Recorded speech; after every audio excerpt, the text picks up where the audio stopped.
Asli nostalgia banget gue denger bunyinya.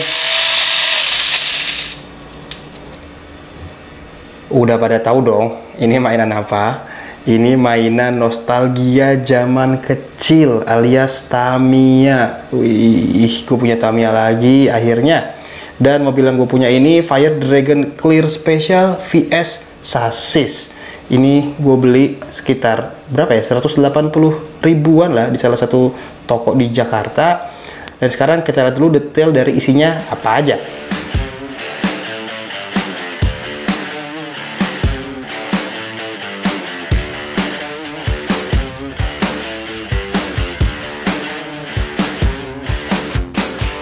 Dan setelah dibongkar kurang lebih seperti ini isinya. Cukup banyak kalau misalkan dijejerin satu-satu kayak gini. Ini ada bodinya, ada as rodanya, ada pengunci bodinya, ada untuk taruh dinamo, ada perintilan kecil, ada gear, ada baut, ada washer, ada juga eyelet, ada juga bearing plastik ya, tutup gearbox, ada grease, lalu ada si terminal buat bagian depan, tutup baterai, cover gearbox belakang, ada juga propeller shaft, lalu ada roller di sini warna hitam sama putih. Ini kalau nggak salah, kalau dari boxnya ya, tadi ini ukuran 16, ini ukuran 14. Lalu ada sasisnya, ada peleknya di sini, pelek large, dan juga ada rodanya. Ini juga rodanya untuk roda large. Jadi kurang lebih yang ada di paket penjualannya kayak begini. Nah, khusus untuk bodinya, ini tadi udah gua trimming, udah gua cutting sedemikian rupa karena ini adalah bodi polikarbonat ya. Jadi udah gua finishing duluan, tempel stiker dan digunting. Kenapa gue suka bodi ini? Karena bodi ini kalau misalkan ditaruh di sasisnya jadi berasa lebih enteng gitu. Karena ini polikarbonat, nggak kayak si bodi yang biasa tuh yang udah ada di box Tamiya. Jadi untuk perakitan itu kita harus lihat si sasisnya dulu. Sasisnya ini akan jadi dasar untuk semuanya nempel di sini. Yang pertama kali kita taruh, kita mulai dari gearbox depan dulu kali ya. Si terminalnya kita masukin di sini. Kalau di VS Chassis ada di sebelah sini. Nah, lalu on off-nya.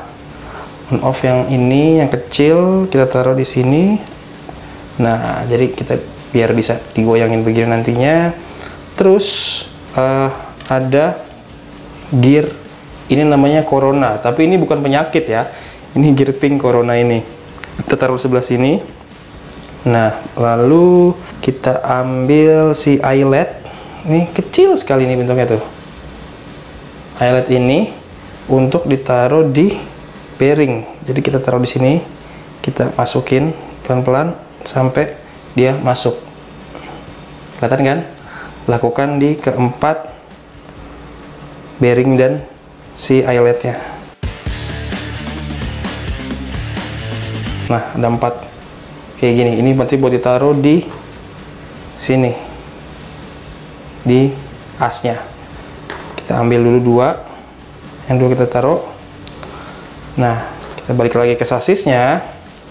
Jika sudah seperti ini, tempelkan si bearing tadi dengan posisi yang ada emasnya itu di luar, bagian seperti ini ya. Terus ini di bagian seperti ini. Nah, jika sudah tempel, sudah masuk, copot tadi. Nah, kalau udah begini, kita tutup pakai cover gearbox yang depan. Tutup. Nah, begini, tinggal pasang aja. Jadi kalau terpasang di si VS Chassis ini akan seperti ini. Lalu kita tutup sampai bunyi klik. Nah, ini sudah terpasang untuk gearbox bagian depan. Sekarang kita pindah ke gearbox bagian belakang. Itu hal yang perlu kita lakukan dulu. Terminalnya, ini tadi juga udah gue masukin terminalnya sampai udah ada di sini 2 ya. Lalu kita masukkan si dinamonya. Sebelum masukin dinamo, kita pasang dulu gear yang warna ungu ini, yang kecil banget. Ini namanya pinion gear. Kita pasang sampai kira-kira sudah masuk, dah. Lalu kita masukkan ke sini, snap and plug. Nah, tampilannya kayak gini kalau sudah terpasang. Kita taruh dulu. Kita ambil lagi sasisnya. Kita pasangin yang ini yang gede di sini, yang kecil di sini. Dan satu hal yang tadi lupa juga, ini kayaknya mesti langsung dimasukin sisa 4-wheel drive-nya di depan deh. Kita buka dulu yang depan. Nah, kita masukin yang ini, si propeller shaft-nya di sini. Kalau zaman dulu kan main Tamiya itu kita 2WD sebutannya ya. Ini cuman buat biar bisa jalan 4WD disebutnya. Dan kalau sekarang regulasinya mainnya harus semuanya terpasang. Jadi nggak boleh dipisah. Nah, ini udah kepasang juga begini. Lalu kita pasang si dinamonya tadi. Dudukan dinamonya di sini. Kita masukkan aja ke bagian yang bawahnya. Nah, sampai sudah fit bunyi terpasang seperti ini. Kita taruh lagi. Sekarang kita lihat si gear penggeraknya atau gearbox, counter gearboxnya. Kalian harus pasang ini dengan ini, si as penggeraknya. Kita masukkan aja begini. Nah, mereka akan berputar. Nah, kalau sudah berputar, ambil lagi. Kita pasang di bagian sini. Sehingga mereka akan membentuk satu mekanisme putar gear yang kurang lebih seperti ini. Lalu ditutup dengan cover gearbox belakang yang ini. Jangan sampai salah dan jangan sampai terbalik. Kita tutup sampai bunyi seperti itu. Ini sudah terpasang gearbox depan dan gearbox belakang dengan propeller shaft di sasis VS. Lalu kita singkirkan sejenak. Sekarang kita fokus ke pelek dan ban. Ini pelek yang dipakai adalah velg large dengan bentuknya ini E-spoke deh kalau nggak salah. Kenapa disebut E-spoke? Karena mungkin ini bentuknya A di sini ya. Kita dapat 4 sepasang, dan ban yang dipakai ini dari kitnya itu adalah ban yang jenisnya hard. Jadi ban tuh di Tamiya banyak banget jenisnya sih. Ada hard, ada medium, ada ban soft, lalu ada super hard, dan juga ada ban marun.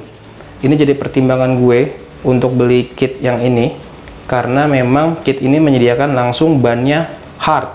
Kalau ban hard tuh berarti lebih keras bannya dibanding ban soft biasa yang ada di berbagai macam kit yang lain ya. Karena kalau misalkan kita pakai bannya yang soft itu gampang membel bannya. Jadi pas kontak ke track begini misalkan dus gitu pas lagi loncat. Nah, itu karena dia sifatnya bumpy atau membel, dia akan lebih gampang untuk membel mobilnya. Kalau yang hard ini lebih terkesan keras dan juga mengurangi reduksi untuk bumpy kalau pas lagi kontak sama track. Gitu, ini keras nih, tuh. Warnanya merah ya, bawaan dari kitnya. Dan ban yang dikasih ini di VS chassis ini tipenya tipe arc deh, karena dia yang kelihatan nggak di sini tuh agak melengkung sedikit kan. Jadi kalau kontak ke track nanti nggak semua permukaan ban itu kontak ke track, cuman bagian yang paling ujungnya aja atau luarnya aja, jadi agak ngerucut gitu loh. Ini bannya tipe arc yang large. As roda kita masukkan ke sini. Ini asnya ukuran 60 mm kalau nggak salah, bawaan basicnya. Jangan sampai salah. Kita lihat keluar nggak di sini. Keluar. Kedengeran nggak? Ini buat ban bagian depannya. Kita masukin aja, pilih random aja, karena ini semua sama peleknya ya, yang ada model rumahnya begini. Perhatiin juga kalau misalkan teman-teman punya kit atau beli kit yang tipikal bannya beda, yang belakang ada rumahnya, terus yang depan nggak ada housing atau nozzle lagi nih, berarti yang ada nozzle-nya gini untuk di bagian belakang, yang di bagian depan yang tanpa nozzle. Pasang di sini. Pasangkan juga hati-hati ya, karena sebenarnya si shaftnya ini bentuknya dia heksagon atau segi 6. Jadi kalau dipasang ke si velgnya ini nggak bisa langsung masuk plug gitu, kita mesti nyari dulu mana bagian velg yang memang sesuai sama bidang segi 6-nya. Kita coba putar-putar dikit. Nah, ini kita dapat yang sebelah kanan, yang sebelah kiri. Oke, ini udah terpasang sedikit ya. Kita tinggal masukin saja. Nah, karena ini ensemble pakai tangan biasa, jadi ya kurang lebih seperti ini. Kalau misalkan kalian ensemble-nya lebih proper, itu kalian bisa lebih pakai ada alat tertentunya gitu. Tapi gue belum punya, jadi kita pakai tangan dulu aja. Pastikan pasang sampai dia sudah masuk. Oke, ini kayaknya sudah ada gap longgar segini, nggak apa-apa. Ini udah bentuk, ini sudah berputar, bisa kalian lihat ya. Ini juga udah berputar. Yang sebelah kiri kayaknya belum sempurna nih, dia agak goyang-goyang gitu. Nanti akan gue adjust lagi, tapi ini untuk sementara aja, ngasih lihat kepada kalian bisa di ensemble kayak gini. Lalu pasang yang belakang. Oh, yang belakang masukin dulu bearing yang sudah kita pasang eyelet tadi ya. Nah, sebelah sini juga. Nah, kalau sudah, kita masukkan shaftnya, pelan-pelan kita cari sampai ketemu. Nah, kalau udah, nah ini sudah masuk ya. Nah, tinggal kita pasang si bannya juga, sama kayak proses yang di depan. Kita perlu kehati-hatian dalam memasangnya. Dicari dulu bentuk heksagon yang pas sama masuk ke bagian velgnya. Kalau sudah yakin, tinggal masukin aja. Mungkin kalau dulu kita main, kita nggak tahu teknik-teknik kayak gini, jadi langsung dimasukin aja. Padahal sebenarnya ini tuh ada hitungannya. Jadi biar mobilnya lebih mulus gitu pas lagi jalan. Nah, jika sudah terpasang seperti ini, bisa kalian lihat ini ban depannya bergerak, ban belakangnya juga. Ini sudah bermain dia sistem si propeller shaftnya ini. Ini kita bisa langsung tes pakai baterai dulu ya, untuk ngelihat apakah bisa berjalan benar atau tidak. Gue pakai baterai Fujitsu 950 mAh. Nah, di sini untuk on off-nya ada di sini, jangan salah nih. Kesini mati, kesini hidup. Kita coba nyalain ya. Nah, seperti itu kalau sedang bernyala. Nah, itu kalau dimatiin, kita coba nyalain lagi.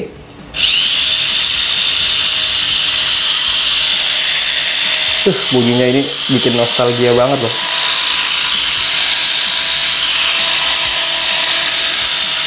Asli, nostalgia banget gue denger bunyinya.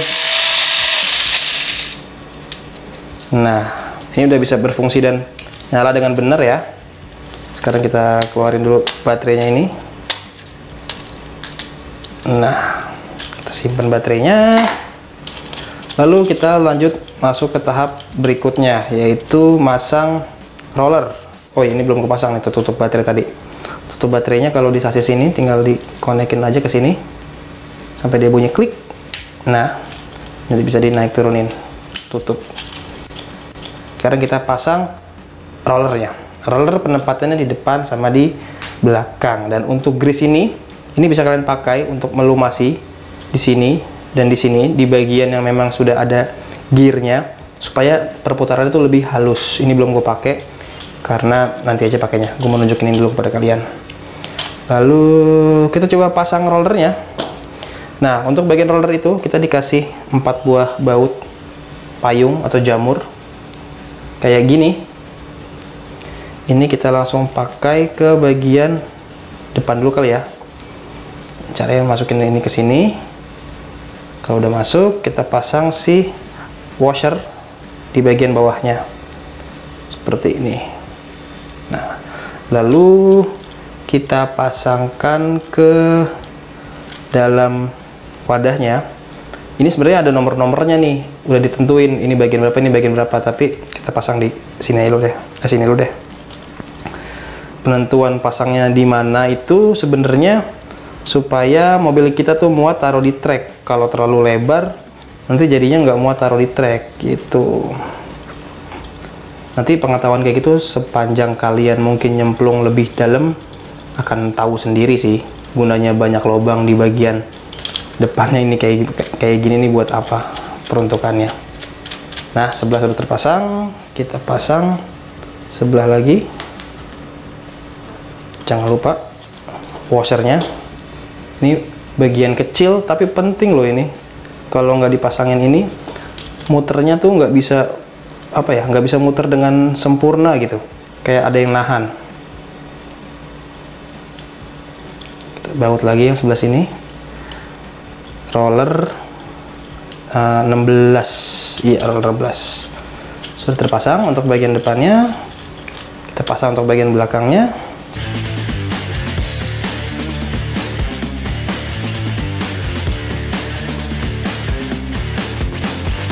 Ini tinggal sisa, ini tadi spare ya, kunci bodi dan juga si bodinya. Kita langsung pasang aja, disangkutin ke bagian depan. Lalu kita kunci di bagian belakang seperti ini. Dan finish.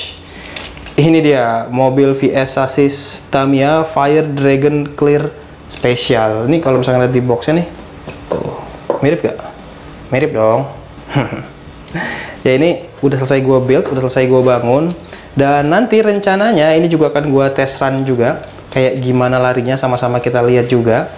Terus dan next videonya mungkin gue akan ngasih tahu kepada kalian kalau misalkan setup ini, mobil basic ini itu gue modif dengan alat-alat yang kayak gini nih. Akan gue tambahin ini, akan gue tambahin ini, akan gue tambahin ini, gue tambahin ini, gue tambahin ini, dan gue tambahin ini. Ini nggak kelihatan. Tuh, ini semuanya akan gue build dan gue pasang di mobil ini. Jadi gue akan nge-build mobil ini jadi kelas side damper dengan alat ini yang budgetnya itu gak nyampe 500.000 atau 500.000 sekian lah, tapi nggak di video kali ini karena video kali ini udah cukup panjang. Kita akan bedah di video berikutnya. Jadi sampai sini dulu video gue nge-build si VS chassis Clear Dragon Fire Special ini. Sampai ketemu di video berikutnya. Bye bye.